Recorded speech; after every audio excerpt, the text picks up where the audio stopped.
It's 5 o'clock in Pirate Country, and it's time to get pumped up with the P-Man. Hit the door and hit the road. 94.3 The Game is going to get you home, and the P-Man's not holding back. Yes! Yes! Pirates win! Pirates win! Bring on the Patrick Johnson Show on 94.3 The Game. Holy mackerel! Oh, my goodness! The flagship station of the ECU Pirates. All right, hello again, everybody, and welcome from the Working Man's Beach. Patrick Johnson here with you on this PJ Show Tuesday. Thanks for being with us here today. A lot to get to. We'll have Brett Friedlander from Saturdays Down South talking some ACC basketball coming up. And speaking of basketball, tomorrow we've got East Carolina, and they will be taking on Rice. We'll be at Williams Arena, Minges Coliseum, 5 o'clock till 6:30, leading you into network coverage of East Carolina and Rice from the Coliseum. So be part of that tomorrow. We'll have Cy Seymour working on some other guests, working on getting our guest lineup solidified for the remainder of the week as well. So a lot of moving parts this time of year and a lot of moving parts as far as Super Bowl week goes. Next Monday, we will, of course, be back at Tiebreakers, and we'll be talking Pirate basketball and Inside Pirate Athletics. Another part of that will be having with us on the program Cliff Godwin. We'll be doing our interview for social media on Facebook and YouTube live at 9 Monday with Cliff. Stephen Igo and I will, and we'll play a portion of that, or possibly in its entirety, Monday during the Tiebreakers PJ Show. All right, much to get to here today. I guess since a lot of our focus is ECU, we'll start with a couple of ECU news and nuggets here for you. Just as quickly as Noah Joseph was here, Noah, we barely knew you. He left. He's gone to LSU. What, to be a defensive analyst at LSU? Yep. So it was funny. I was just on a call earlier today with a coach at the G5 level. And I think this was said on the telecast last night of North Texas UAB. Pilk, you're a sports nerd. You kind of know neato facts. What is the most poached conference in basketball? What was the most poached conference last year to this year as far as players being poached by G4 teams? It's got to be either the American or the A10, if I had to guess. It's got to be one of those two, right? Well, it has an A in it, and it's not the one with the numeral in it. So the American. The P4 poached the American. More American players were poached out of the American to the Power Four leagues than any conference. And they were talking about it openly. The worldwide leader was talking about it openly. The world woke leader talking about it openly last night on the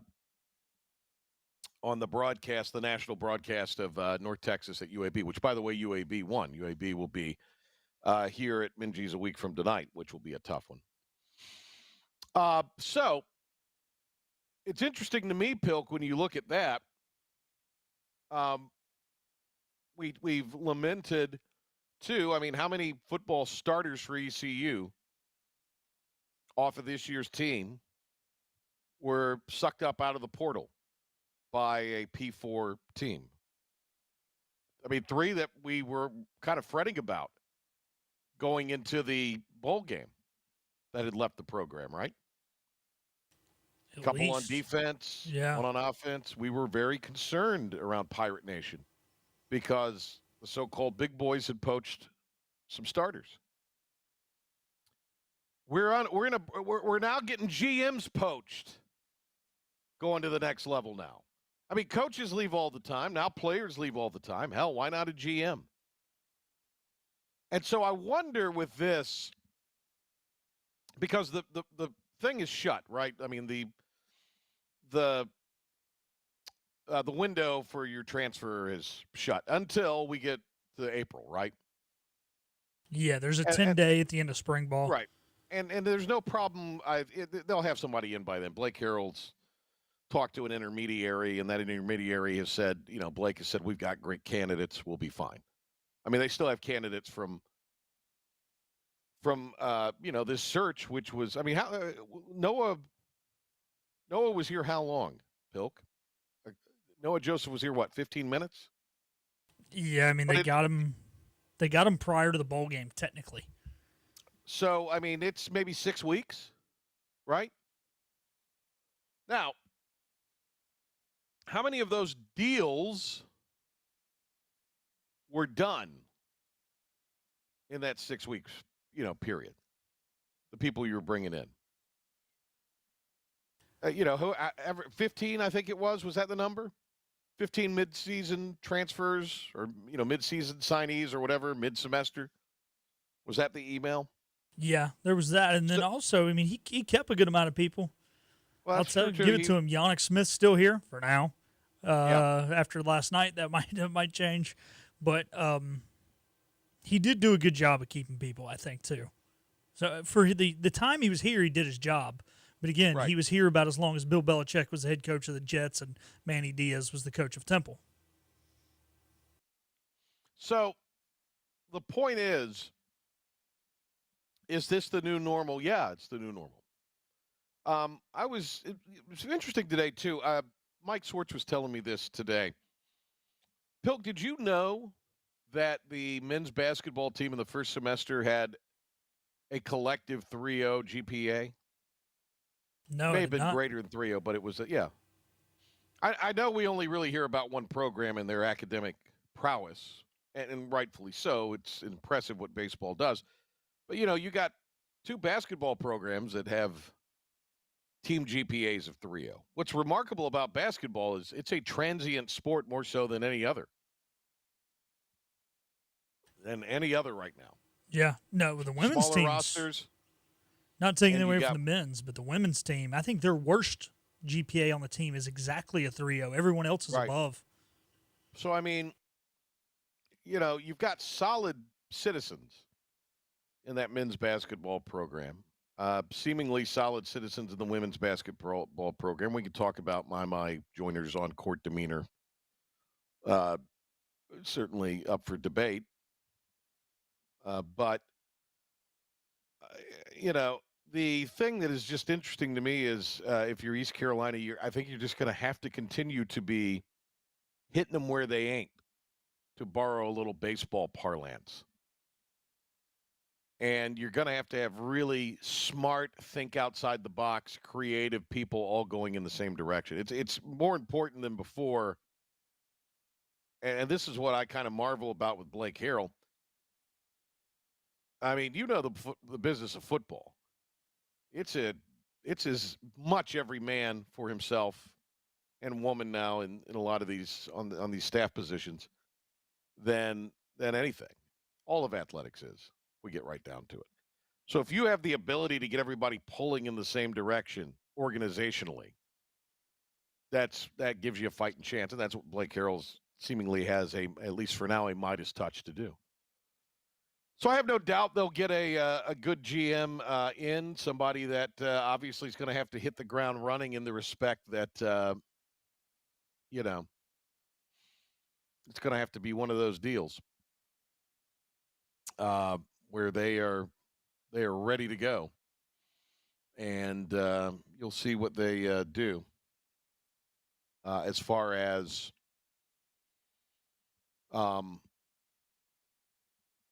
being able to come in and be ready to go as far as that spring ball window goes.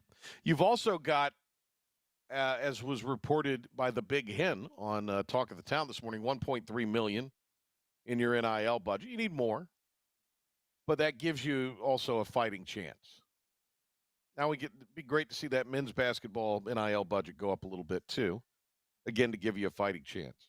Interesting stuff, though. Interesting times in the mercenary world of college athletics. Pilk, I did not know that we have a brand new addition to the AAC in the sport of baseball. I was unaware that? of this. How about that? The Mean Green, baby. According to, what was the name of the Twitter account? Rando, at Rando _ 68 OU1. Yeah, What something like was the that. name? Yeah. Power Anyway, 5 Pirates. there you go. Everybody's a something nowadays on Twitter. Also, I didn't know Everybody's that a something on the UTSA was X. hyphenated. Did you see that? It's UT-SA. Well, if you notice, if I write out a script, being the extremely versatile writer that I am, especially for broadcast, and I learned from some of the very best, I will, if there's a acronym, I space it out in my script if I'm reading something when I type it out. Well, because you're typing on how you read, not typing on how you Correct. write. There's You don't a want to difference. get tripped up on NCAA or UTSA or ECU or whatever. But Pilk, welcome to the Mean Green. Welcome to the Mean Green as part of the baseball Pirates. How exciting. This is just a great thing for the city of Dallas. You know, SMU doesn't have a team.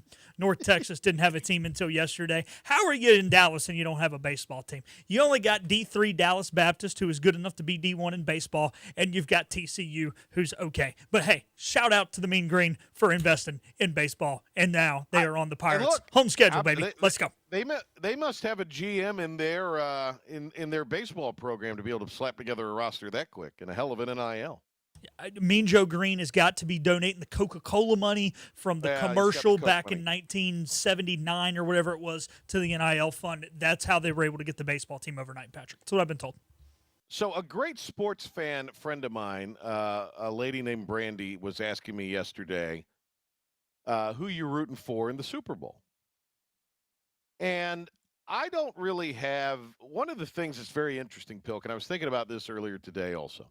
I don't have an NFL team. I never have had one. I've never had a team that I root for. You root for the Panthers. Kasulki roots fanatically for the Vikings. You got William, who roots for the Browns, if I'm not mistaken. Joe roots for the Jets, famously. God, Ben we like B. some Baby, bad teams around here, don't we? well, Now it's you guys really do, yeah. Ben B. Baby Byram roots for the Panthers. Wasn't Cookie a Green Bay fan? He was, yeah. Yeah. Cookie was a Green Bay fan. And then, we know many people that are Washington, old school Redskin fans. Isn't CJ the Pirate a Redskins fan? Or Oh, Commanders yeah. fan? Oh, yeah. CJ the Yeah. Pirate and Pirate Owl are big-time Redskin fans. And then what about your boy Casey? He's a Panthers guy, right? Yeah, he is. Is Wags a Panthers guy? No, Wags is held to the Redskins all the way. Okay, is he? That's right. We talked about that. So, it's really interesting. And then for some reason, I've got a lot of Philly guys on my social media feeds. I mean, Miller's a Philly guy.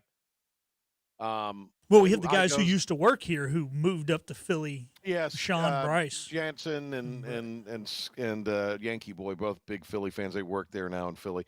I was going to say, Bobby B. Bob Igo is a fan of the Seahawks. No, the Broncos. He's a Broncos fan in football, but a Seattle fan in baseball, which is bizarre. But so I say all this to say I've never had a football. Now, I love watching the NFL. Big NFL football fan. Love watching the games. But I've never had a team that I rooted for. NBA, I always had the Celtics, and I became a real big Charlotte Hornets devotee. After Bird and McHale retired, and the Celtics went way down, and Parrish left, I started to become a fan of the Hornets. And I could watch any NBA game that you put in front of me. Same thing kind of now with the NFL. I could sit down and watch an NFL game. I mean, I'm going to watch every single play, but I'll enjoy watching an NFL game. Enjoy watching football. Enjoy watching college basketball. Baseball, not so much anymore. I'll watch the Cubs, but that's until we get to the postseason. That's really about it for me now. But I was asked, who am I rooting for in the Super Bowl? And what's the sports meme? I hope both teams have fun. That sometimes young ladies will post on their socials. Yeah. That's kind of what I'm hoping for. I just hope both teams have fun. But I would like to see Kansas City win. I don't get all the Kansas City hate. Patrick Mahomes talked about this last night. Give a listen. I don't even think it's embracing me and the villains. We embrace who we are, and we believe we play the game the right way. We believe that we play with a lot of heart and a lot of passion for the game, and then we win football games. And if winning football games makes you a villain, we're going to keep going out there and doing it. Great answer. How do you not like Patrick Mahomes? I get his wife's annoying. Is it his brother who's kind of annoying too? Yeah. And here's the thing. I personally, I've always liked Mahomes. The only time I really have been anti-Mahomes was that tantrum he threw on the sidelines last year when they rightfully had a penalty called. And then he apologized for throwing the tantrum, but still said the refs are human. Like, no, the refs got it right. Whoever it was on their team was way offsides. Like, lose your sense of entitlement. Like, he really is, to that point, had been a good, humble, guy. He's fun. He's got the goofy voice, and he's got a nice smile. He's kind of fun to pull for. But yeah, that kind of rubbed me the wrong way. I mean, I'm not going to hold it against him and say I can't stand the guy. Sounds like you are. No, I mean it was kind of a one-time deal, but I'm not on the Chiefs hater like everybody else. But what I'm hoping for in this game is I hope that Spags and Fangio both draw up some crazy things that bait both offenses into huge mistakes, because these are two of the best defensive coordinators in the game, Sure. And I want to see them at their hiatus on the greatest spectacle in the world, the Super Bowl. But I will tell you this, Pilk. I don't like Kelsey. The Taylor Swift thing's ridiculous. Don't even get me started on what a disgrace the Grammys are, and what a disgrace. And I've been saying this for years. Country music radio's got huge problems. And those chickens have come home to roost with Beyonce winning the country music album of the year. Awful. Give me Johnny Cash and Waylon Jennings. Well, that's the problem. Johnny Cash ain't walking through that saloon door. Nor is Waylon. Willie might. With a big smoke cloud around his head, but he will. No, there'll be some smoke. Willie will be blowing smoke. All right, let's hit a break. Come back. Talk a little ball with Brett Friedlander, one of our favorite friends to have on the program. It is Saturdays Down South. Brett Friedlander, the great award-winning writer and columnist. We'll talk to Brett on the other side. Acre Station Meat Farm, along with Lane Angus Beef, bring you Farm to Fork Beef. Stock your freezers now with affordable beef boxes, just in time for the grilling season. Farm to Fork Beef brings quality local beef to your family. From your traditional butcher shop, Acre Station Meat Farm. Come on down to Acre Station Meat Farm and find out why we're #1 in fresh cuts and friendly service. Acre Station Meat Farm, Highway 32 North, Pinetown. Living easy is the sound of children laughing as you make memories with neighbors and friends. It's the sound of nothing at all. It's the smell of the salt air. Hear the waters against the marsh grass. See the beauty of our coast. Bow Coast, located in Beaufort, North Carolina. Southern Living's best small town.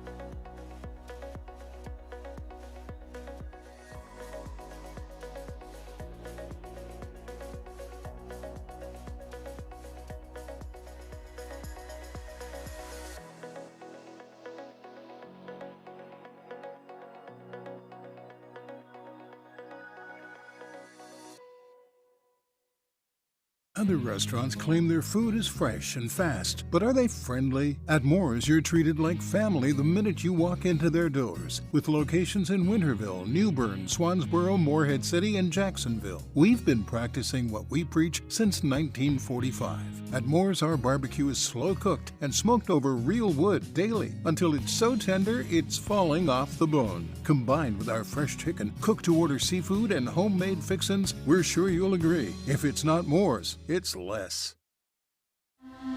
This is about you, your family, and the health of all who live in Eastern North Carolina. This is about the transformation of a health system into something more powerful and more human. about creating new ways to treat disease and keep you well. This is about ECU Health, which is to say, it's really all about you. ECU Health. Minds, hearts, purpose.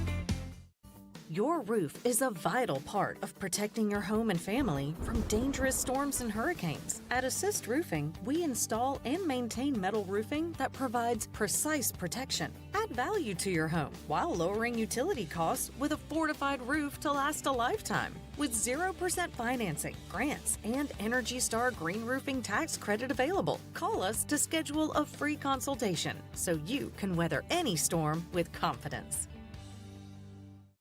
Download the new IBX Media app now and get the show for your ears and eyes.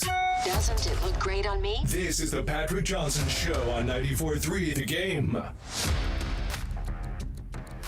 Brett Friedlander covering the ACC for Saturdays down south. Brett, for the old curmudgeon sports writer that he is, has posted some very touching things. The story about the cookie shirt got that warmed the cockles of my dark black heart, Brett. And then your grandchildren. Oh my God, Brett Friedlander, ladies and gentlemen. Who knew? Who knew? Crusty old sports writer Brett Friedlander has a song. It only goes to show you that with age, you get softer. I don't know. Props on the shirt, by the way. Yours is outstanding. Well, thank you. I have a bunch of fish shirts from my time down here at the Working Man's Beach, and I happily wear them down here. There's just something freeing when you reach a certain point. You don't give a damn. You just wear these shirts as long as you're comfortable. And if they catch a little attention, yeah, well, I've seen it. I'm not. I don't care that little, but yeah, no. Brett's got some great shirts. Let's start with Leonard Hamilton. Going to step down at the end of the year. I think a lot of people maybe saw this coming. The state of Florida will be hiring 2 coaches in the ACC. Kind of interesting. You know, both Miami and Florida State have certainly had some success in the ACC. They've had deep tournament runs for the ACC. So when you talk about, well, Virginia's got to get it figured out, and maybe NC State, and obviously North Carolina, who we're going to talk about, and others, because it's a down ACC this year. But I don't think you could discount the fact that Miami and Florida State both had the potential to be pretty good in basketball. So this is a big deal. Yeah, this is a very pivotal offseason coming up in ACC basketball because you've got 3 high-profile jobs that are open. And, it's going to shape at least the short-term future of the league and possibly even the long-term if they get it right. Virginia, Florida State, and Miami might not be the only ones. I mean, there might be an opening in Chapel Hill. But even if it's just those 3, they could clearly change the direction of the conference by making good hires. I mean, look what Louisville did with Pat Kelsey. And now you've got SMU coming in with Andy Enfield. So John Shire clearly seems like he's got his stuff together at Duke. So there is reason for optimism that the ACC can get better if they can fill this coaching void with talented guys. Now, what that means at Florida State and Miami is that they've got to divert some money away from football, and in Florida State's case, Mike Norvell's buyout, to spend it on getting competent coaches in basketball. So you can't go the Kenny Payne, Hubert Davis, Adrian Autry route. You got to get somebody who knows what they're doing in this current landscape and who's got experience and can coach at the highest level. And I think they should be able to do that. It may seem obvious, but I'm maybe not so convinced it's obvious. Of the 3 ACC jobs that are open in a sense, and I mean, I realize there's interim coaches in place in Miami and Virginia, but let's assume that those jobs are going to be open. In a sense they are. But of the 3 opening jobs, which one is the best in your opinion? I think it's Miami. And I think it's Miami for a couple of reasons. First of all, it's the location. I mean, wouldn't you want to be coaching and living in South Beach rather than Charlottesville or Tallahassee? The other one is the Hurricanes NIL collective is so much more endowed, so much more involved that I think that the opportunity to be the highest bidder for some of these really good talented transfers and recruits is there. I mean, you see what it did by getting him to the Final Four a couple years ago when they used that money to keep Isaiah Wong, to get Nigel Pack, to get Norchad Amir. So I would say it's Miami, but I think the other two are definitely good jobs that should be able to attract competent coaches because of the track records. I mean, Virginia is the most recent ACC team to win a national championship, and Florida State, if not for the pandemic, may have won it in 2020. Brett Friedlander from Saturdays Down South joining us here on the Patrick Johnson Show. See, I thought it was Miami also, but I thought, conventional wisdom would have been like, oh, it's Virginia because they're, as you say, the most recent to win a champion. I think the Virginia job is actually perhaps you could make a case of the three that are open now. It's the toughest of the three in many ways. I think there's a lot of obstacles. You're following a guy who left with success.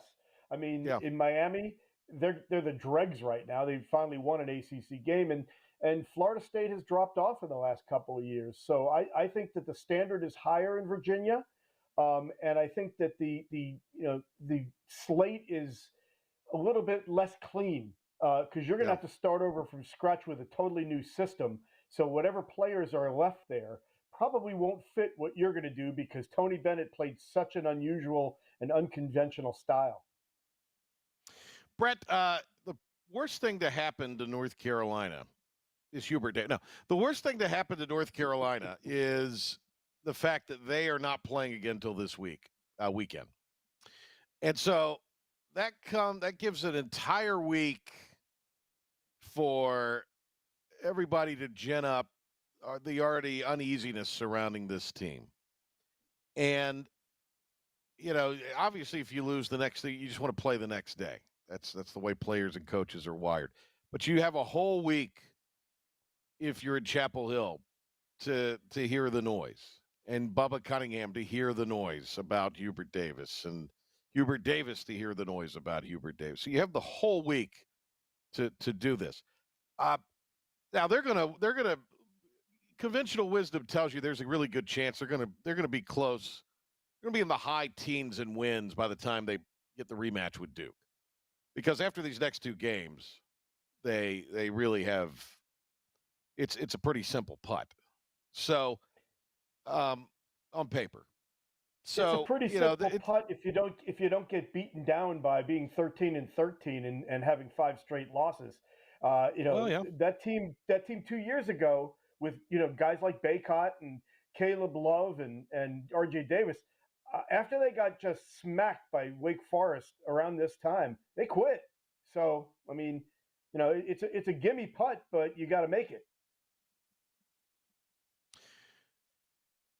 It's remarkable. I said this yesterday on the show. It's remarkable to me that place in modern college basketball has a roster that is as bad as it is. It's not a terrible roster. If you looked at North Carolina and they had Eastern Michigan written on the front of their jerseys, you would say, look at all those guards. I wouldn't want to have to play those guys in the first round of the tournament, right? Because there really is no big man. There's a big hole in the middle. But that's not the way it's supposed to be at North Carolina. So it's an ill-fitting roster. It's a talented roster. It's just an island of misfit toys, and it really showed against Duke. And if they do get in the tournament, it's going to be glaring there too. What I do see is, in contrast, Duke and Shire, his roster management, especially coming into the year, fantastic. I mean, he knew what he needed to get. They had the resources. They went out and got it.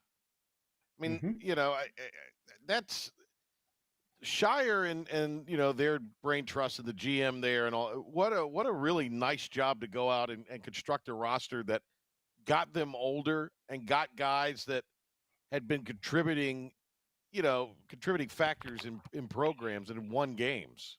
in places. I mean, And guys more that want to come in and importantly, win. yes, and more importantly, he didn't go for the fantasy team roster.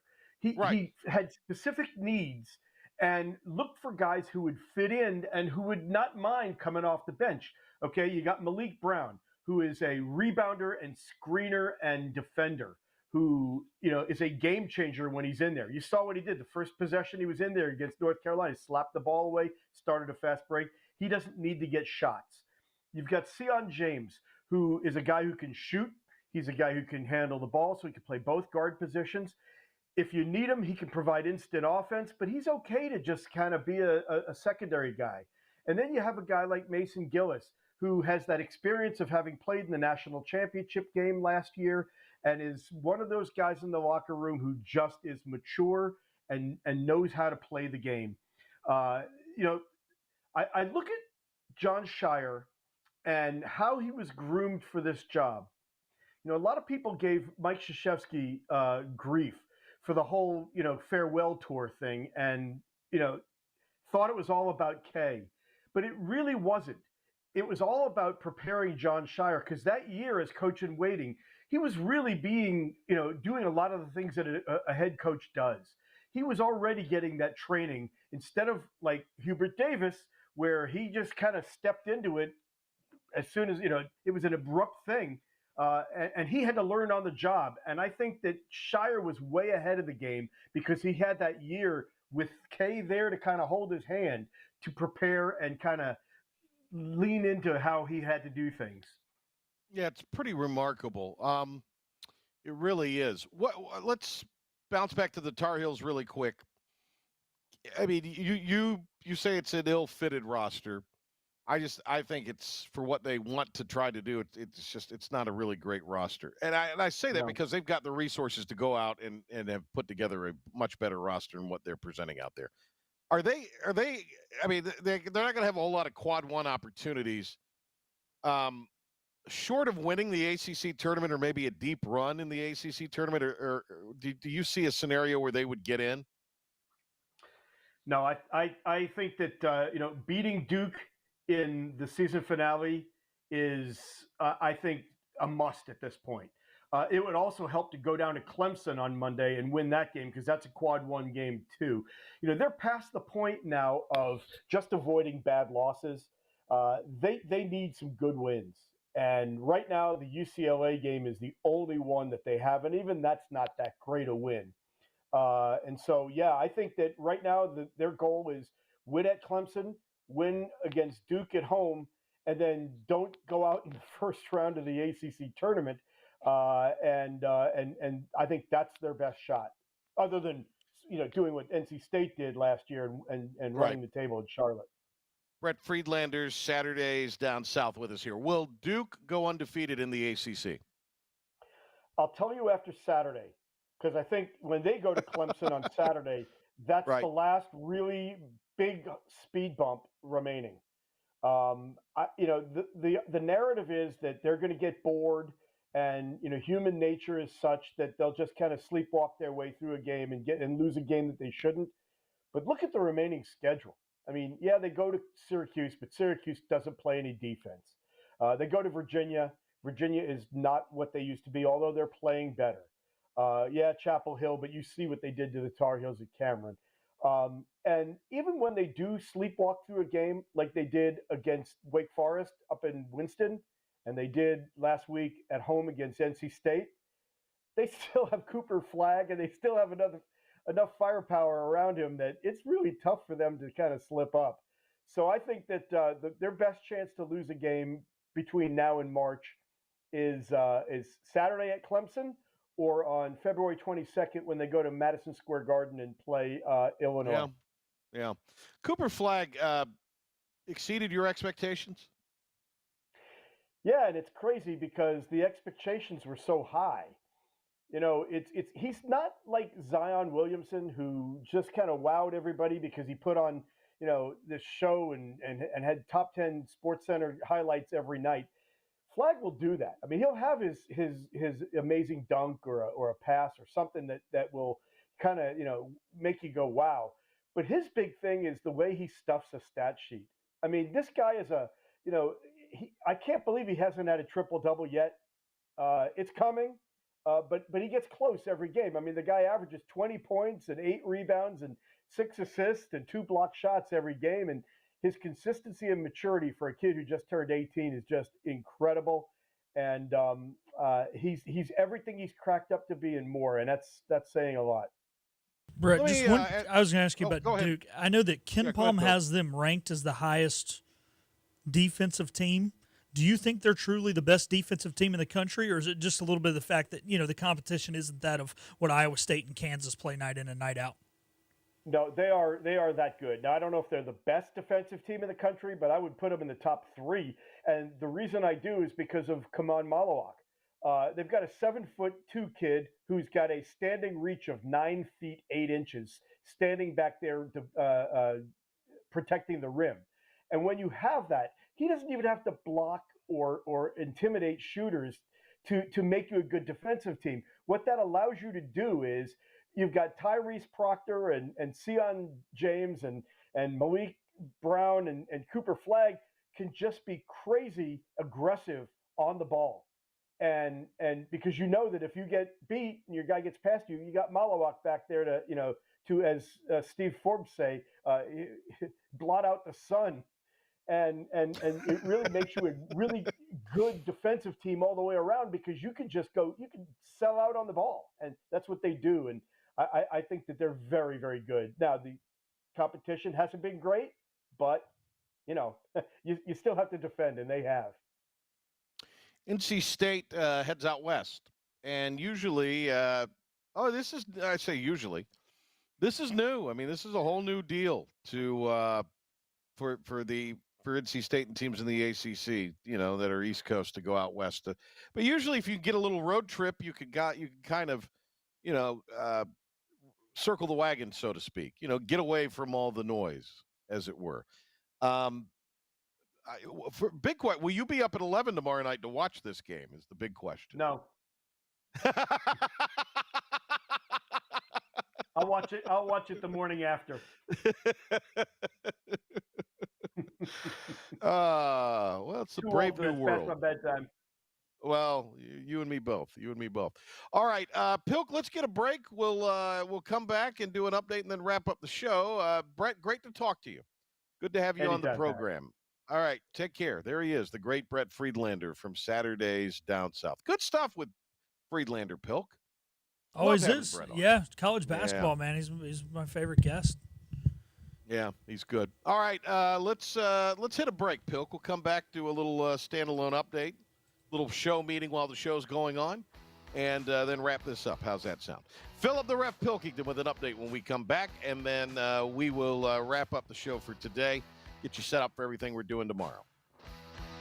Hi, I'm D.R. Alligood. And I'm his daughter, Jessica. For 11 years, we have built quality driveways and parking lots for both your residential and commercial needs. We also offer free on-site quotes to have your custom driveways built the way you want. 252-946-1227. The best burgers around. Everyone loves a thick, juicy, and fresh burger. Tiebreakers does real burgers better than anybody. And don't forget about the cheese sticks, fresh salads, and more. So don't just go to any burger-themed restaurant chain. It's time to break the chain and eat local. Tiebreakers, burgers and sports at its best. Go Pirates! Arg! Looking for a great deal on a new Nissan? At Greenville Nissan, we've got a great selection of new Nissans for under $30,000. The stylish Nissan Sentra, offering top-notch fuel economy. The Nissan Altima, known for its comfort and technology. The Nissan Kicks, the perfect combination with its compact design and performance. The Nissan Versa, delivering incredible value without compromising on features. And don't forget the Nissan Rogue, an award winner for 10 years in a row. Drive it home just for $22 down and $349 a month. Visit GreenvilleNissan.com today. Greenville Nissan, where we drive to serve. You know what the problem is with standard belts? Usually you have to choose between too tight or the opposite, too loose. But with Anson Belt & Buckle, you don't have to choose. We got rid of the holes and instead have a track system designed for micro-adjustability. That way you can enjoy a perfect fit every time. Anson Belt & Buckle. Find your perfect fit today.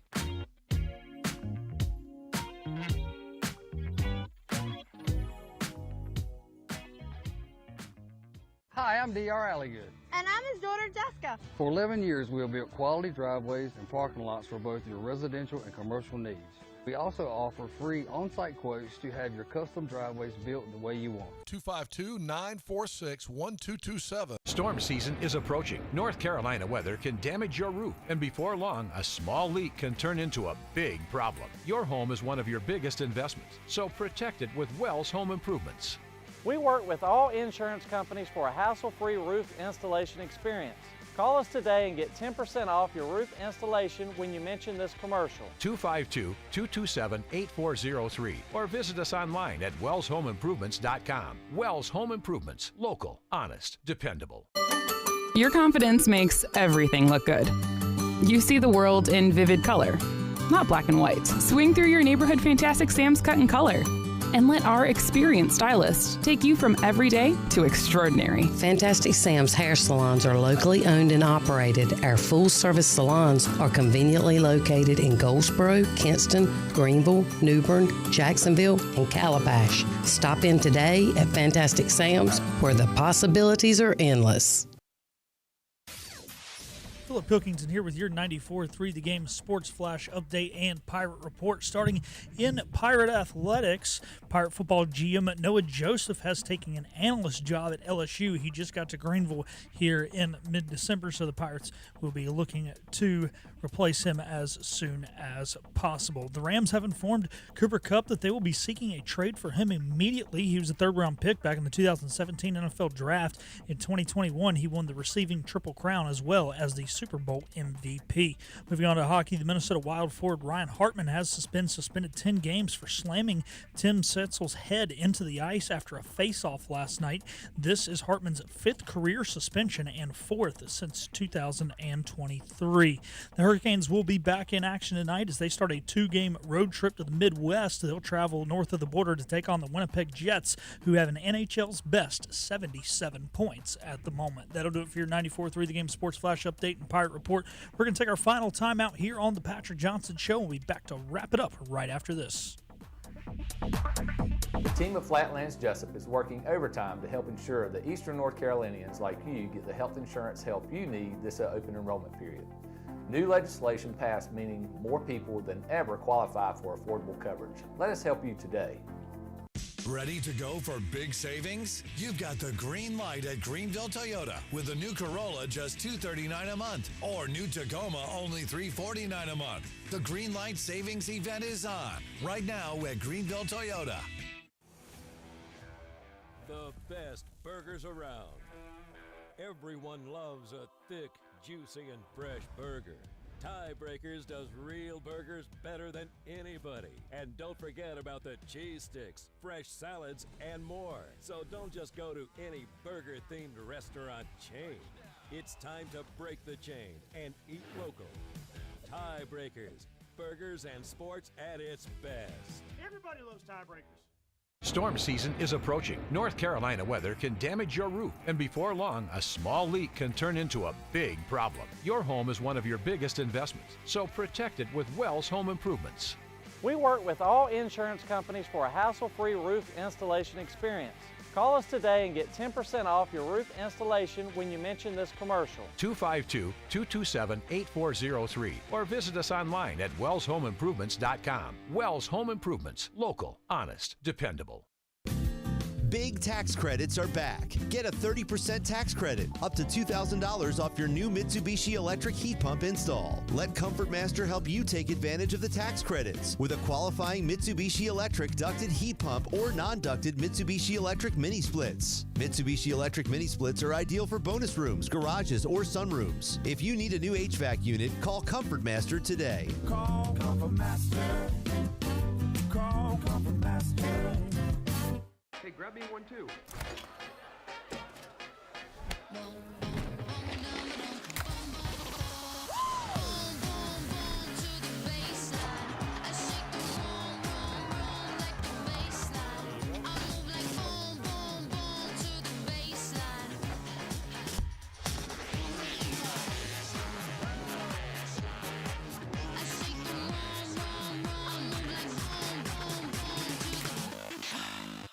Tired of the 1-800 numbers advertising Medicare products? Flatlands Jessup has 6 offices all throughout eastern North Carolina.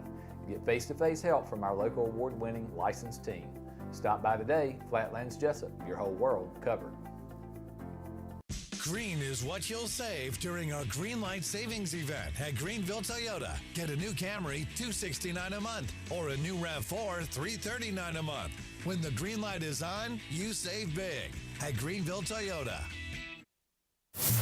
And now, the stunning conclusion of the show. It's the P-Man here on 94.3 The Game.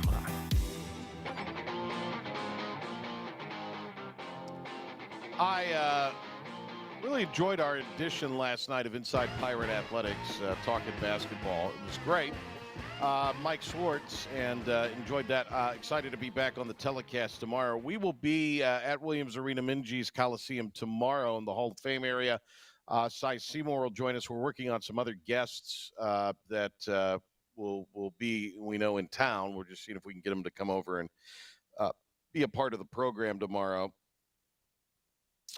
We are going to have on Thursday Luke Schwartz from Channel 12 Sports and Fox Eastern North Carolina Sports. Of course, Fox has the Super Bowl. So Luke Schwartz will be on with us Thursday afternoon.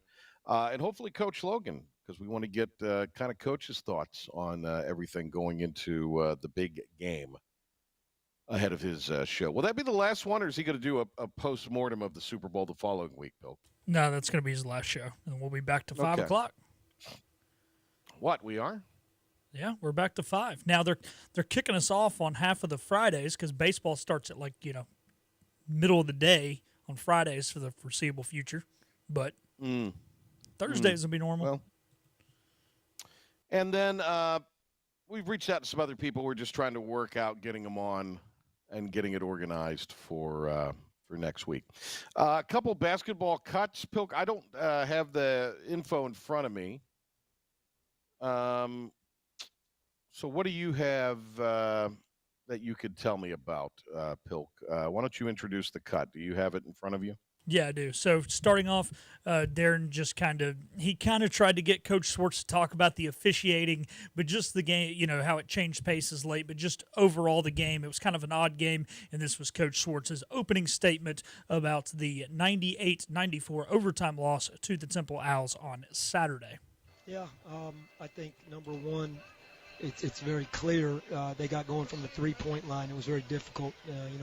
Jamal Mashburn's one of the I've said it many times. I have great respect for him as a player. He's one of the elite guards, not only in this conference but in the country, and he showed it again today. And then the other thing that is really, really glaring was Settle making those threes. I mean, he hit some huge threes, and he was quiet prior.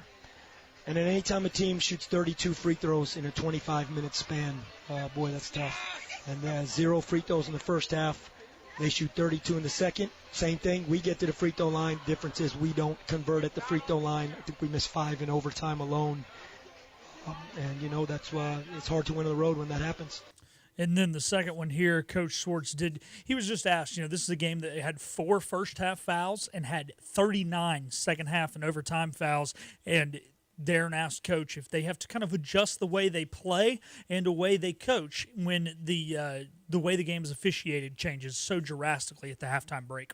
I can't call it. I know I'm extremely frustrated. I know this. Both teams didn't go into the locker room and totally change style of play. The game was played in the first half. The game was played in the second half. I know the teams didn't completely change style of play. We're sitting there. We led for 38 minutes of this ball game, or 38 and some change. Yep. We obviously were making adjustments. They were making adjustments. But the style of the game, but all of a sudden, it was a much higher free throw rate in the second half. For whatever reason, I got to watch the film. Again, another game. We shoot 15 more shots than them. We out-rebound them by 13 rebounds. They have 2 offensive rebounds. We have 15, and we just can't convert enough at the free throw line and from behind the arc. In this game, we end up going. Unfortunately, we end up going 5 for 19 from the free throw line. They go 9 of 18, and I truly think that's the difference in the game, that and the free throw line. And then he was asked about C.J. Walker, who led all scorers in the game with 33 points. He also pulled down 7 rebounds, which matched the highest Owls player. He was only out-rebounded on the Pirates side of things by R.J. Felton, who had 12. So here's Coach Schwartz's thoughts on how C.J. Walker played in Saturday's contest. It's definitely part of the game plan. Every game is part of the game plan to play through CJ, because CJ is a dynamic post player, and so we were going to that, and you know, from an execution standpoint, look, we shoot 50% from the floor. We shoot 20% from three, or 26% from three, and 65 from the free throw line. But you're getting to the free throw line. The guys executed really, really well. In an overtime game, you have 12 turnovers. I thought the guys executed well from a standpoint of getting the shots we want. They didn't, but I've always said this: you cannot bank on those going in. You cannot bank on that. Mashburn and Settle took the game over with their offense. They did a dynamic job with it. I give them a lot of credit. But we're always going to play through CJ and Jordan Riley and RJ, and it just didn't go our way at the free throw line, unfortunately. And we couldn't take advantage of those 15 extra shot attempts, because that's not easy to get. We made more field goals than they did. That's the power of the three-point line. Again, we just couldn't take advantage the way we needed to. We had 17 assists, which means we're sharing the basketball. Yep. There was a lot of things that happened right, but unfortunately it wasn't enough to come out with a win. I think that was kind of it there. I mean, CJ was the best player on the court Saturday. The other part of this, to me, was the guards for Temple, particularly after halftime, just played better. And ECU didn't do as good a job on the ball as maybe they did in the first half. And I think that's what created a lot of breakdowns defensively, which led to, fouls. Now, the Pirates executed, and there were some breakdowns from Temple defensively, and the Pirates were able to get to the line. Trey Broadnax is a really spicy guard for Rice. And he's going to come in. He's really creative with his ball distribution. He's a very, very good three-point shooter, can get downhill. He is a familiar name. Now, he visited ECU's campus. The Pirates actively recruited him out of USC Upstate. And you might remember when Upstate beat East Carolina in Greenville, he had 20 points and controlled the game. I think his dad's a really legendary D2 coach.